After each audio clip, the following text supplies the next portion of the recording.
लोकतंत्र का महोत्सव जिसे हम चुनाव के नाम से जानते हैं, और पंचायती चुनाव पिछले 1.5-2 साल से विलंब में चल रहे थे, और जैसे ही उनकी डेटों की घोषणा हुई उसके बाद से हरियाणा के गाँवों के अंदर चुनावी माहौल बन चुका है। और आप देख सकते हैं कि अभी फ़िलहाल हम खड़े हुए हैं गाँव कोराली में, और ये पूरी सरदारी गाँव की, और जो सरपंच यहाँ के पूर्व रहे और उनके सुपुत्र जो अब सरपंच पद के उम्मीदवार हैं, इनसे बात करेंगे और जानेंगे कि गांव के अंदर क्या क्या विकास कार्य हुए और वो कौन से कार्य हैं जिनको अब ये आगे करवाना चाहेंगे। क्या क्या विकास कार्य ऐसे हैं जो अभी आप ये मानते हैं कि ये होने रह रहे हैं? पंडित जी की चौपाल रह रही है, और भी बहुत से ऐसे काम हैं। एक प्रवेश द्वार बनवाना चाहता है, जैसे चंदावली में बना हुआ है।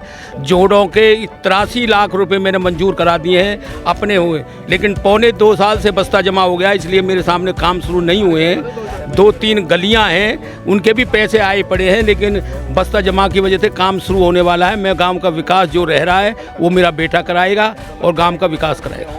गांव की साफ़ सफाई व्यवस्था, सड़क व्यवस्था और जो स्ट्रीट लाइट्स होती हैं, उस व्यवस्था के बारे में क्या कहेंगे? दुरुस्त है या थोड़ी बहुत अभी कमी रह गई? मैं ये कहूँगा कि जब मैं सरपंच बना था तो मेरे यहाँ चौराहे पर दारूबाज वगैरह वगैरह बहुत ज़्यादा उदमबाजी मचती थी, लेकिन गांव बस्ती ने, मेरे बच्चों ने, जब भी मैं हुआ तो सारी सफाई कर दी। ना मेरे गांव में कहीं बुग्गी मिलेगी, ना गोबर मिलेगा, ना भैंस मिलेगी, ना किसी पूरे गांव में पानी मिलेगा। मैंने जितना भी ध्यान स्वच्छता पे दिया है, मुझे 4.5 लाख रुपया मुझे गवर्नमेंट ने 2 बार सम्मानित किया।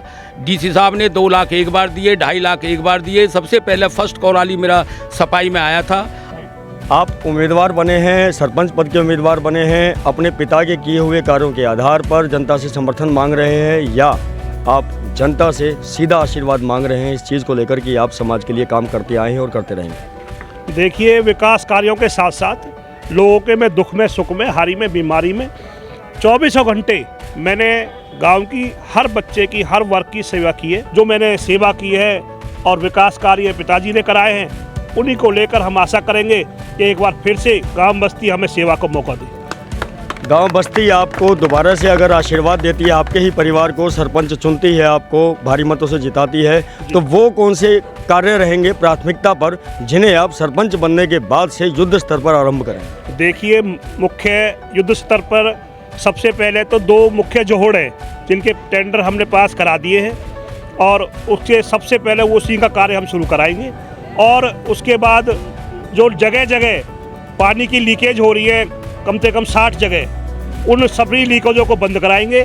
और जो एक खेड़े पे हमारा बोर बैठा पड़ा है, ट्यूबवेल, सरकारी ट्यूबवेल, पिछले खुले दरबार में मुख्यमंत्री जी से मैंने बात की थी, वो ट्यूबवेल पास कर दिया है उन्होंने। शीघ्र ही 1 हफ्ते के अंदर वो चालू हो जाएगा। और जितनी भी मुख्य समस्या, जैसे मुख्य द्वार है और साफ़ सफाई, जो बिल्कुल अभी व्यवस्था ख़राब हुई पड़ी है, और 2 स्वीपर बढ़ाने, तो इन व्यवस्थाओं को लेकर हम बीच में बहुत युद्ध स्तर पर इनको काम को करेंगे। अगर गांव बस्ती ने दोबारा मौका दिया तो युद्ध स्तर पर सारे जो काम हैं हमारे नज़र में है, सारी व्यवस्था को 1 महीने के अंदर ठीक कर देंगे। आपके गांव की तरफ आने वाला एक रास्ता तिगांव की तरफ से आता है और एक दूसरी तरफ से आता है। अगर उस दूसरे वाले रास्ते की बात की जाए तो रोड बड़ी ही जर्जर हालत में है। क्या वो भी आपके कामों की लिस्ट में शामिल है? बिल्कुल, आप उसके लिए भी आवाज़ उठाएंगे? बिल्कुल, आवाज़ हमने उठा रखी है। हमने नैनपाल रावत जी से बात की है और उन्होंने उसका कह रहे हैं वो उसका टेंडर हमने लगवा दिया है, बहुत जल्दी वो भी लग जाएगी।